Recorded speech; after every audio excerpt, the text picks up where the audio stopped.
So, welcome to Stacked Nibs Fundamentals number 5, Grinding, otherwise known as What Do I Do Now?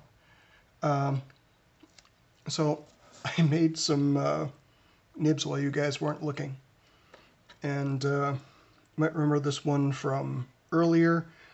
It's the angular grind,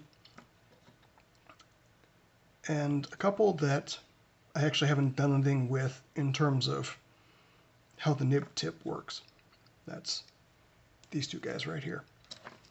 So let's assume that you've already got some functional stacked nibs made.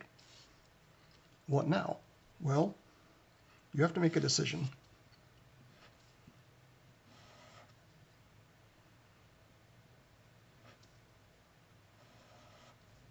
What to do with that. What kind of nib are you going to make? You've got a couple of options. First option, probably one of the easiest, is a large architect. Because all you really have to do is grind off this portion, and then, like I said before, roll in the sides. Wrong place for the slit. Let's assume the slit's right there, okay? And let's do that again. Do something like that. And what you end up with is your classical architect, just twice the size. Another option is, instead of doing something straight, do a curve. This, of course, is not to scale, and you really don't want to take that much off or there's no tipping left. What you end up with there is, again, an architect looking at it from the front.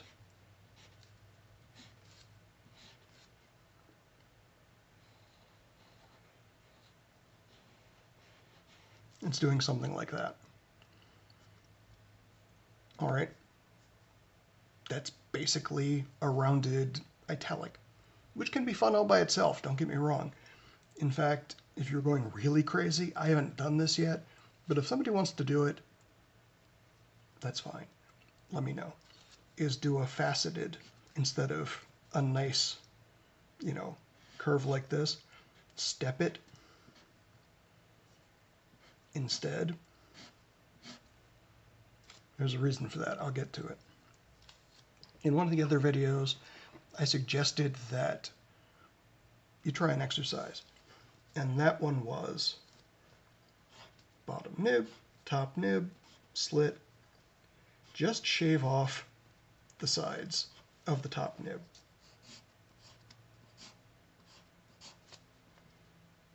Just sort of wide architect it. What you end up with is the start of a couple of things.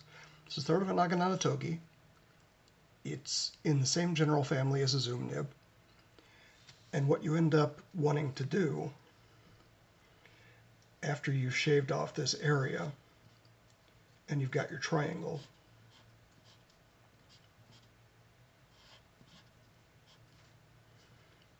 is roll these in, the sharp edges, like you would for the architect, but only on the top nib. Okay? That way you're making use of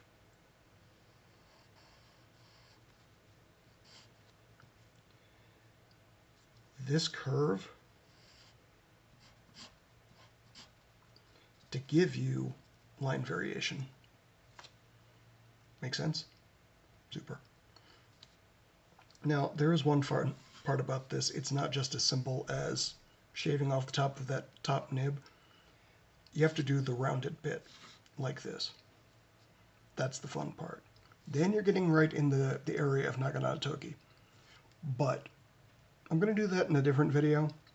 This one is going to be simple, large architect.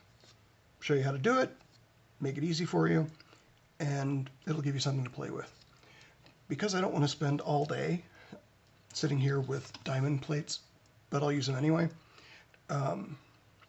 is I'll start with, let's see, can you see that better if I do this? Standard overlay. I'm just going to use this and take it down to a nice angle. So give me a sec. Both eye protection and so I can see better. My friend the Optivisor, that thankfully you can't see because I look like an idiot. And we'll just do this.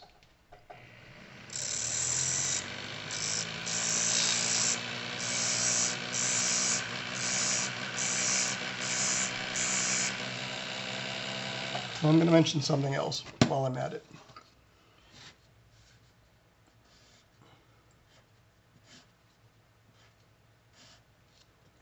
This angle, where you shave things off, gives you more or less line to work with. That's more important in things like this one, in terms of how much line variation you get in a small space. Right? Okay. So, that's a fairly shallow angle, which is okay. Next up, sides.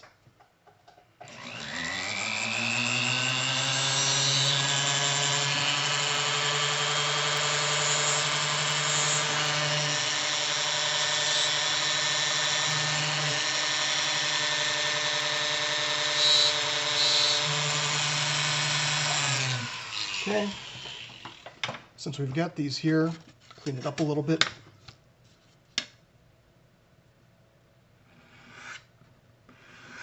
And get the roll in.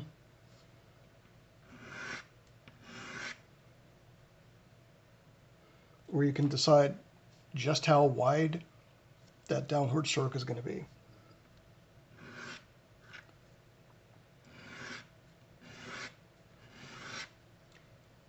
Now, in an ideal world, you already know what you're going to do before you start welding nibs together.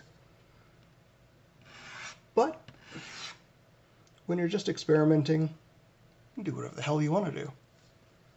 That's why you buy a lot of cheap Genhow nibs, right? So I'm going for something in the range of fine. This is the nib I made a mistake on. The tines are too wide, so no matter what I do, the line is going to be broader. It doesn't make it useless, but it does change the variability quite a lot.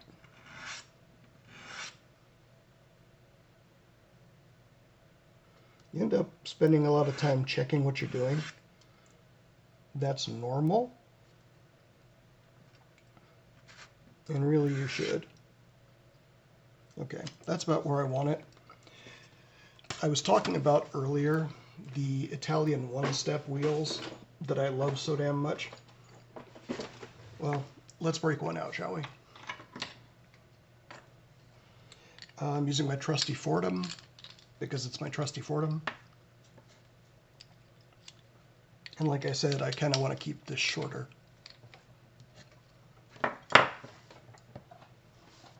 So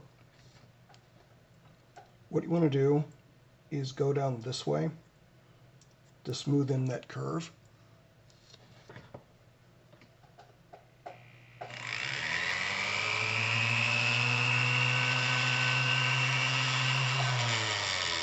As I was saying, the one thing great about the Italian one-step is that it polishes and grinds. So you're getting two for the price of one.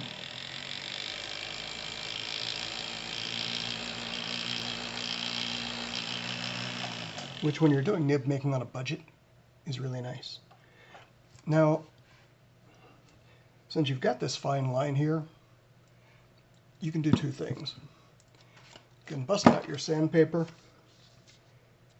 and smooth it down some because it's still rough from, you know, cutting the angle in. And you can do that with sandpaper, like I'm doing.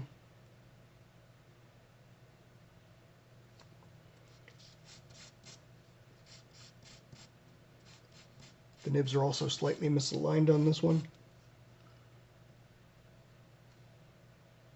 Is that polished enough for me? It's a good question. I'm going to call that adequate, but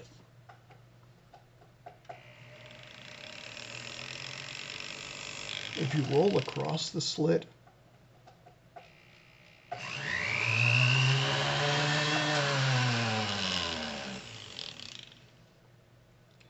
check where the tines meet. If one side is higher than the other, and this one is slightly on the top tine,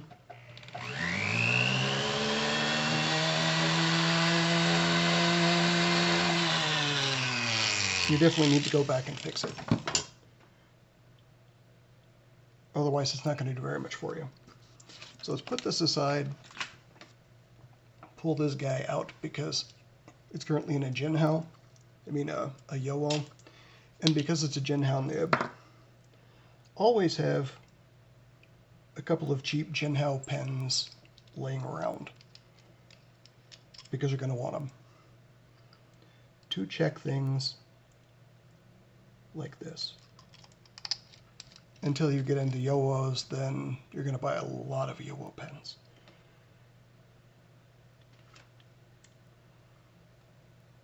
They can be hard starters. That's pretty normal in my experience. Also have a lot of tissue and paper towels around, otherwise you're going to get funny color fingers.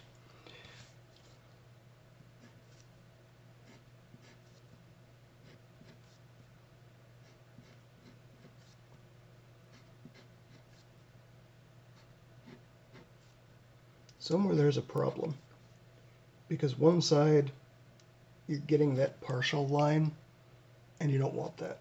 You want a nice smooth transition on both sides. It could be the angle I'm writing at. Yeah, that's better. But there's your large architect. For giggles, if I can find it, floating around here someplace, or not. So we're not going to measure that right now. But I'm going to take a guess that's a little bit over broad. So you're taking two craptastic mediums and making a nice broad line out of it.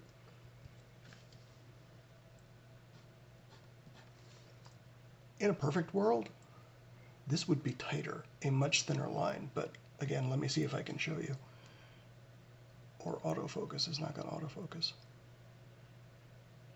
See how there's a significant gap between the tines?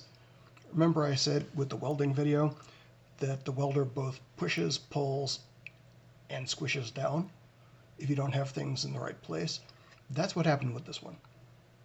So the tines on both top and bottom spread about half again wider than they normally would be.